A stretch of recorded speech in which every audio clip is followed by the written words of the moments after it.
La familia como base fundamental de la sociedad y primera iglesia debe permanecer integrada e íntegra para así lograr su desarrollo y realización tanto espiritual como social.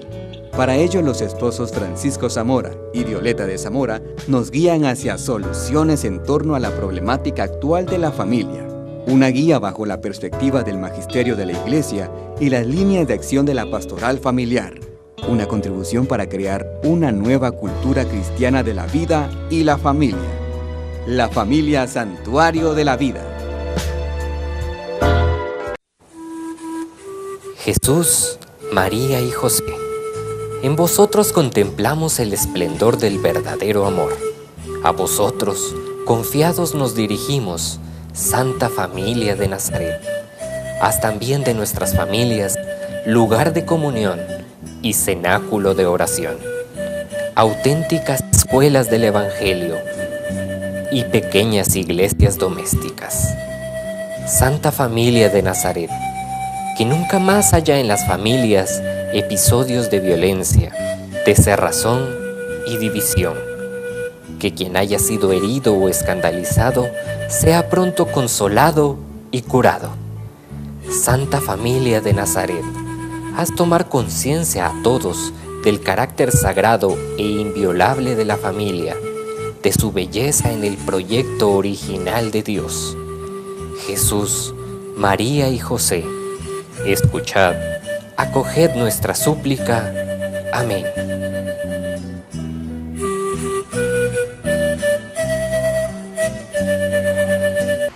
Qué alegría, queridos amigos, estar con ustedes nuevamente en su programa La Familia Santuario de la Vida. Esta vez estamos con la serie de las heridas emocionales de la infancia que persisten cuando somos adultos. Bienvenida, Violet. Gracias, Francisco. Qué emoción estar de nuevo porque es un tema tan picoso, ¿verdad? Interesante, Francisco, es la segunda entrega, ¿verdad? Y entonces queremos seguir con las heridas emocionales que nos afectan cuando niños y cuando adultos. Y entonces vamos a una cuarta herida. Habíamos hablado de 3 anteriormente, sí. Del miedo al abandono, que produce soledad, el miedo al rechazo. En realidad la herida es el rechazo que nos lleva después a sentir miedo por ese rechazo. Y la tercera herida que habíamos visto era la humillación, que también provoca en nosotros un deseo profundo de control por la gente, para defendernos. Y ahora vemos un cuarto elemento que es la traición, la cuarta herida, y esa traición va a provocar el miedo a confiar. Es decir, que cuando somos de niños traicionados, entonces después nos es muy difícil confiar. Es difícil tener confianza realmente, en los demás. Fíjate que yo recuerdo una anécdota rápidamente de un joven que vino a terapia hace mucho tiempo y me decía: me siento traicionado por mis padres y no puedo volver a confiar en ellos. Porque cuando yo tenía 5 años, mi papá me ofreció un triciclo y no me lo dio. Todavía lo estoy esperando a mis 28 años. Cumplí 12 años y me dijo: te voy a regalar una bicicleta. La bicicleta nunca me la entregó. Fíjate, Francisco, esa acumulación de promesas. Y de traiciones, porque él lo manejó como una traición. Llegó a los 17 y tú puedes creer que al bachillerato el papá le dijo: te voy a regalar una moto y estoy esperando el triciclo, la bici y la moto, que nunca llegaron. Entonces, ¿cómo voy a confiar yo en mis padres? No les creo, ni hasta la fecha. Yo ya no vivo con ellos, pero lamentable y dolorosamente me he tenido que alejar muchísimo de ellos, emocional, espiritual. Me cuesta perdonarlos. Yo sé que yo llevo un proceso aquí contigo, pero no me es fácil decir: mamá, papá, los perdono por tanta mentira, por tanto engaño. Yo no puedo confiar ni pedirles un consejo. Fíjate tú, qué difícil. Esta es una realidad que quizás sea un caso muy particular, pero en realidad creo que todos hemos tenido alguna vez un desencanto, una promesa que no cumplieron o que no cumplimos, y entonces se vuelve una sociedad desconfiada. De hecho, el obispo de Barcelona, el obispo catalán, Monseñor Munilla, dice que una de las 3 problemáticas de la etapa posmoderna o de la era posmoderna, es decir, de los jóvenes actuales, porque son los que les toca vivir la etapa posmoderna, es la desconfianza. aparte del pansexualismo y del narcisismo, él habla de la desconfianza.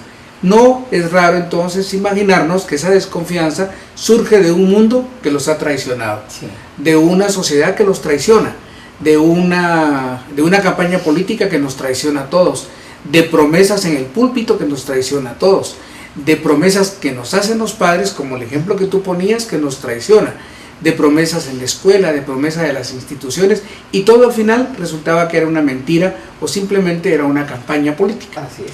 Entonces, vivimos en un mundo de traición continua y de desconfianza continua. Vemos ahí que esa desconfianza puede transformarse en envidia, que es, digamos, tal vez lo más objetivo, lo más real que cercano, podemos palpar, lo más cercano.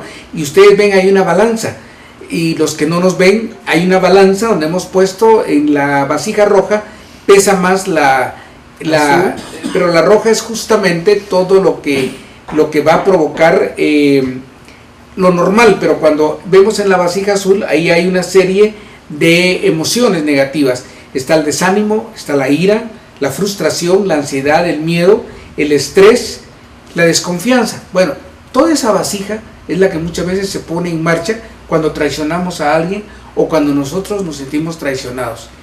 Hemos escogido la envidia como un elemento que nos puede indicar en qué se transforma justamente esa traición.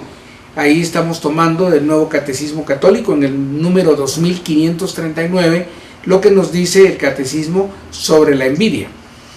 En primer lugar, se opone al 10º mandamiento. El 10º mandamiento va a ser el compartir, el disfrutar los bienes, no codiciar los bienes ajenos. Lo normal sería ser amigo de todo el mundo, pero nosotros acá entramos a la envidia, que es un pecado capital. También es un pecado capital, como seguramente usted recordará, junto a otros 6 pecados capitales, y va a designar la tristeza que experimenta la persona, el individuo, ante el bien del prójimo, y un deseo desordenado de poseerlo, aunque sea indebidamente. Por eso es no codiciar los bienes ajenos, pero aquí en el fondo hay una codicia de alguna forma por los bienes de los demás, o cuando menos hay una tristeza no manifiesta porque a él le va bien, porque él tiene esto y porque yo no. Y inclusive hay personas que se han preguntado, pero si él ha hecho tanto daño, ¿por qué tiene tanto dinero? Porque si él tiene carros lujosos y muchas casas, porque yo que he trabajado tanto no lo tengo. Porque es dinero muchas veces pues mal habido, mal hecho, ¿verdad? Y cuando se desea ese mal al prójimo de manera muy grave, entonces se convierte en un pecado mortal. Algo que muchas veces también puede que se nos pase desapercibido. Interesante lo que dice San Agustín, ¿verdad, Francisco? Veía en la envidia el pecado diabólico por excelencia. Y es que realmente... Bueno, Satanás siente una profunda envidia por Dios. Y por eso pues, quiere suplantarlo como ángel de luz, y por eso es expulsado. Y una de las tretas más importantes de Satanás es provocar en el mundo la envidia, porque se sigue dando la misma tentación de lamentar, de ser triste porque el otro tiene lo que yo debería de tener, de que creo que poseo, que tengo que tener. Y entonces eso va a producir lógicamente grandes pasiones, grandes divisiones. Y vean ustedes, muchas veces las guerras son por envidias, por el deseo de poseer un territorio. ¿Cuántas veces en casa hay luchas de poder que son generadas por la envidia? Y lo que no sabemos es que lo que produjo eso fue la humillación, lo que produjo eso, como mirábamos anteriormente, la traición y otras heridas que aparentemente ya nadie las recuerda. Por eso dice acá que de la envidia nace el odio, la maledicencia, la calumnia, la alegría causada por el mal del prójimo y la tristeza causada por su prosperidad, lo dice San Gregorio Magno.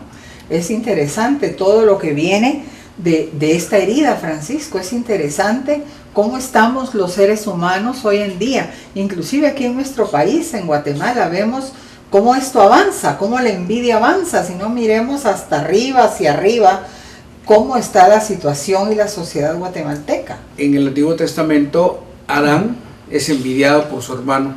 Los hijos de Adán, Caín envidia a su hermano Abel, y por eso se produce el primer asesinato. bíblicamente hablando, por la envidia, y lo pensaba ahora que mirábamos un dibujo, una gráfica donde alguien tiene más que el otro, uno está feliz y el otro está muy molesto por el bien de la otra persona. ¿Qué pasa cuando hemos padecido una traición en la infancia? Qué duro. Construye personas controladoras, que es lo que estamos viendo, ¿verdad? No puedo vivir más que para controlar. Porque tengo miedo que me vuelvas a traicionar. Y entonces, para evitar que me traicionen, mejor yo los controlo. Mejor yo decido qué es lo mejor para la otra persona. Y entonces me vuelvo, vean ustedes la gráfica que está a la par, me vuelvo un titeretero, de títeres. Sí. Empiezo como un títere a manejar a la gente. Soy un individuo que maneja los hilos de los títeres, de las marionetas de los demás. Y entonces, si soy padre de familia, quiero tener todo bajo control. Si es madre de familia, quiere control cada 5, cada 10 minutos de sus hijos, dónde estuvieron, con quién estuvieron, qué están haciendo, a dónde van, a qué hora van a entrar, cuidado si se atrasan, y siempre están tratando de controlar la vida de los demás. Es doloroso porque entonces yo ya no vivo mi vida, ya no disfruto de mis sentimientos, ya no vivo mis emociones, sino vivo las que los demás me causan.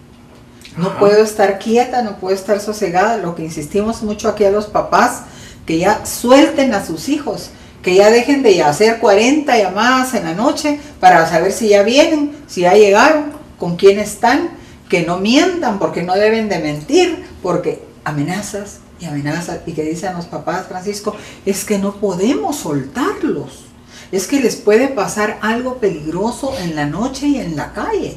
Lo hemos escuchado.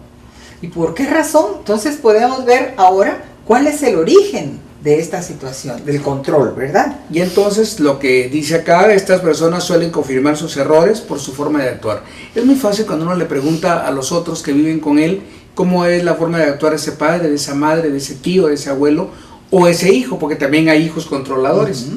Y efectivamente empiezan a mencionar lo que la persona que controla no ve. Toda esa manipulación a la que están sujetos para aliviar la herida que nació de una traición.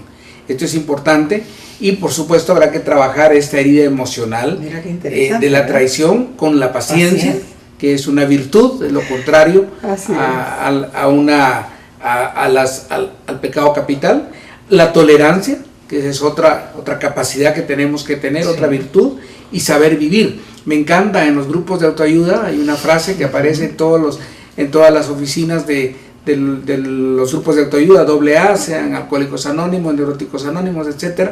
Hoy hay muchos grupos, vive y deja vivir. Esto es interesantísimo. Es interesante. Vive y deja vivir, porque a veces no vivimos y por tanto no dejamos vivir. Y hay otro eslogan que tienen que es poco a poco se llega lejos.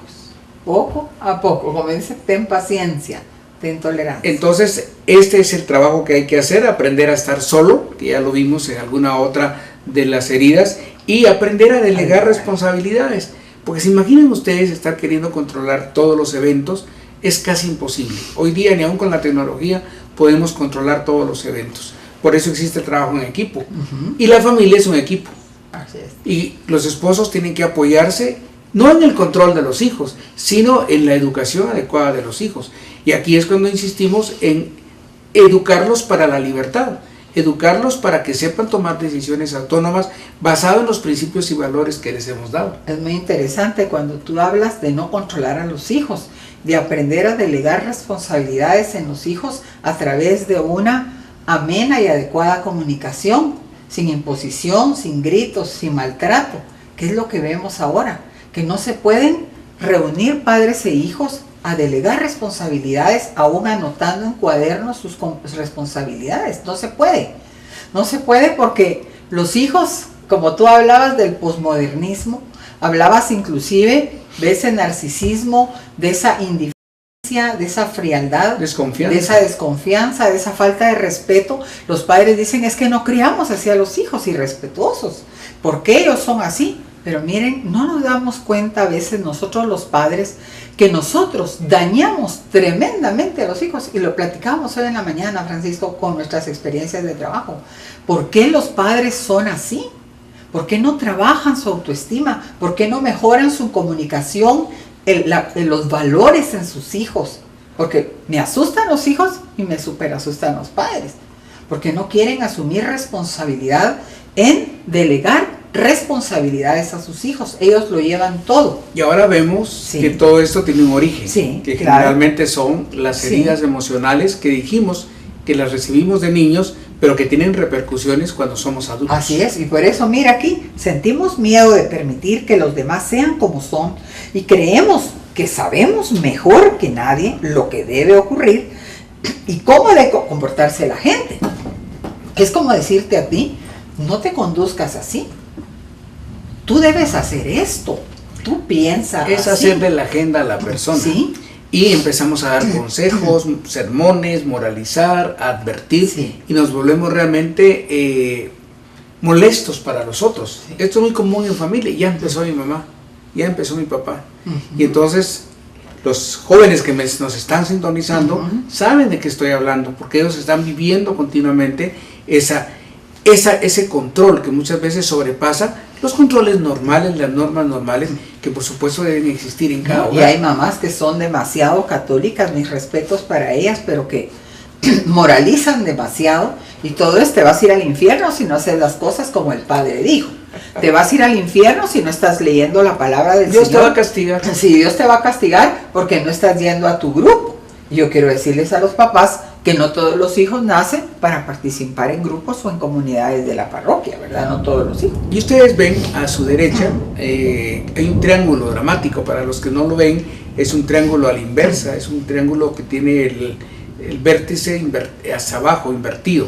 Y hay tres actores en este triángulo. Hay uno que es un perseguidor, otro que es una víctima, digamos y otro que es un salvador. Triángulo neurótico. Es un triángulo neurótico o triángulo dramático, también le llaman otros autores, y nosotros lo conocimos como el triángulo de Karpman. Este es interesante porque jugamos, la persona controladora le gusta jugar esto. Este es el juego de la persona controladora. Y entonces alguien persigue, y entonces el controlador dice: ya te agarré, ya te vi, ya te controlé, entraste 15 minutos más tarde de lo dicho, te persigo. Y el que llegó tarde es víctima. No sabe qué hacer, no sabe qué decir, porque sabe que probablemente se equivocó. Y entonces tiene que haber un salvador. Entonces aparece papá, aparece un hermano mayor, una abuela, alguien que lo salva. No, hombre, no seas ingrato, no es para tanto. Y entonces tenemos un juego neurótico, porque está bien esto cuando ocurre una vez, pero ese perseguidor mañana él es víctima. Aquí nadie me quiere, aquí nadie me entiende, aquí nadie me hace caso, yo paso haciendo todo, aquí todo el mundo me ignora.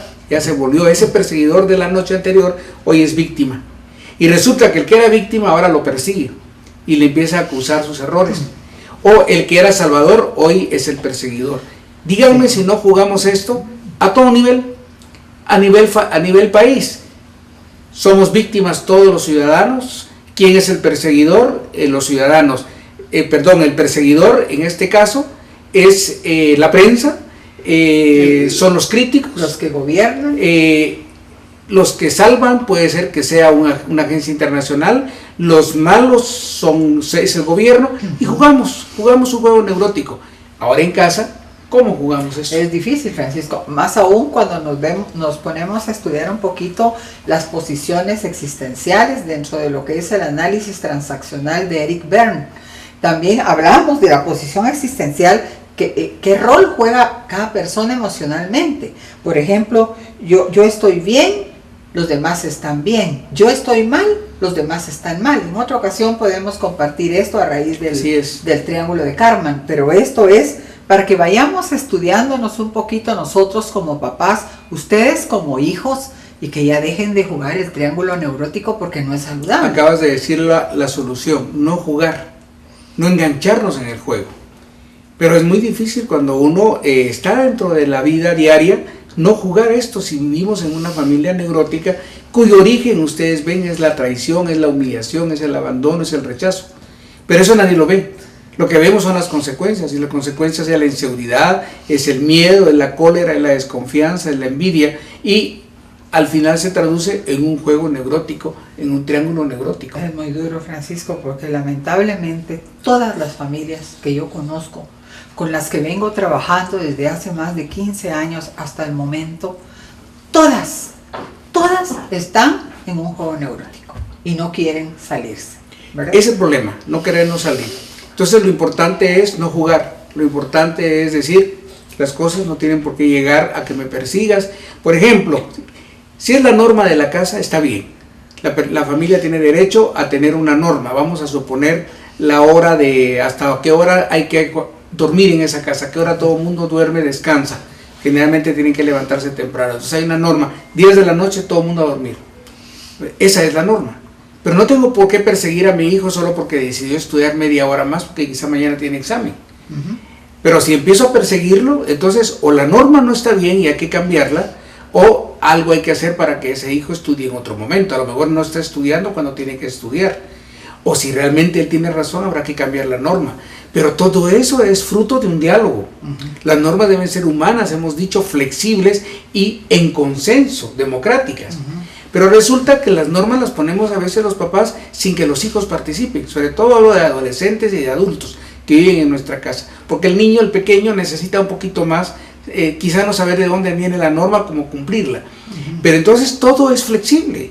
Y si no se cumple eso, jugamos al juego neurótico, porque el papá está viendo cómo agarra al hijo y el hijo está viendo cómo engaña al papá. Y entonces ahí hay una neurosis.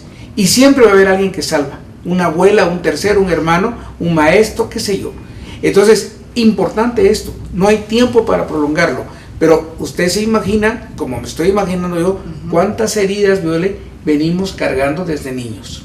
Y eso quizás sea el mensaje más importante que queremos transmitirles en esta entrega. Y no solo estas 5 heridas, como tú dijiste desde el inicio, hay muchísimas más heridas, pero estas se han priorizado. Y nos falta una.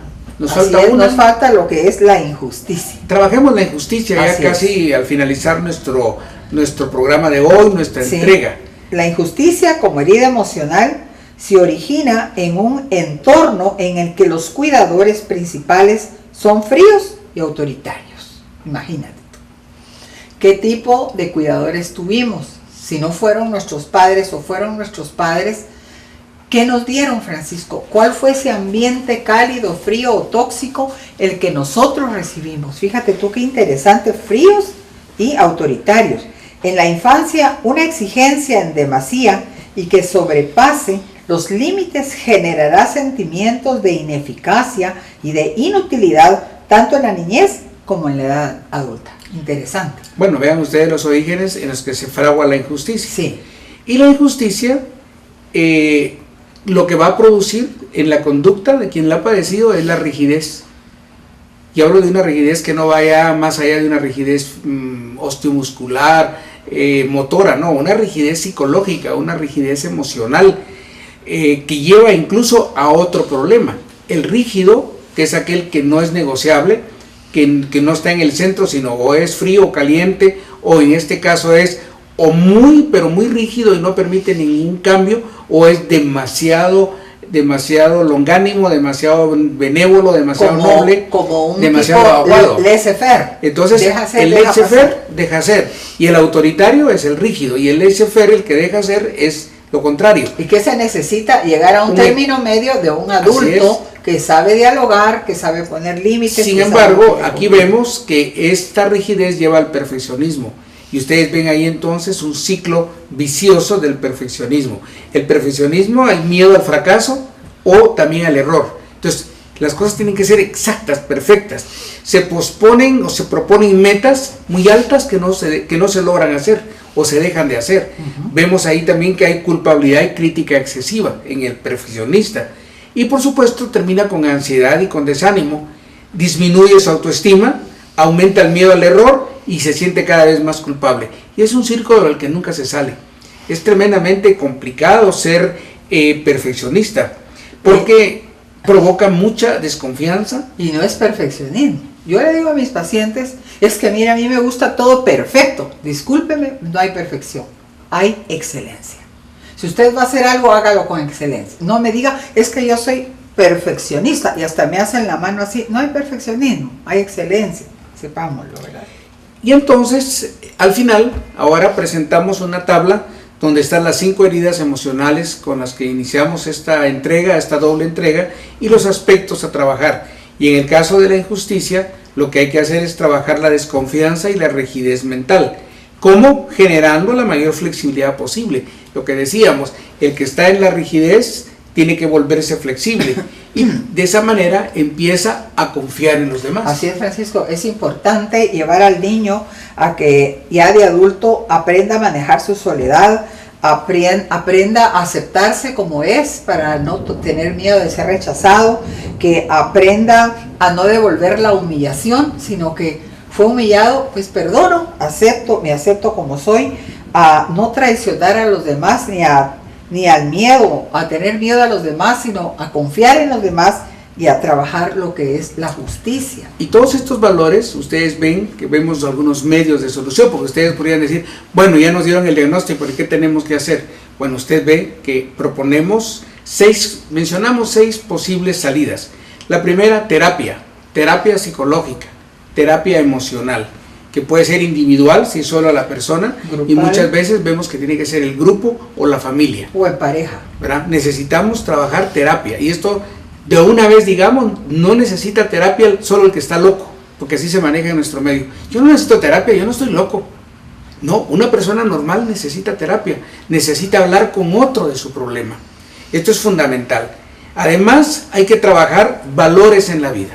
Tenemos que trabajar los valores, y mejor si son valores de excelencia.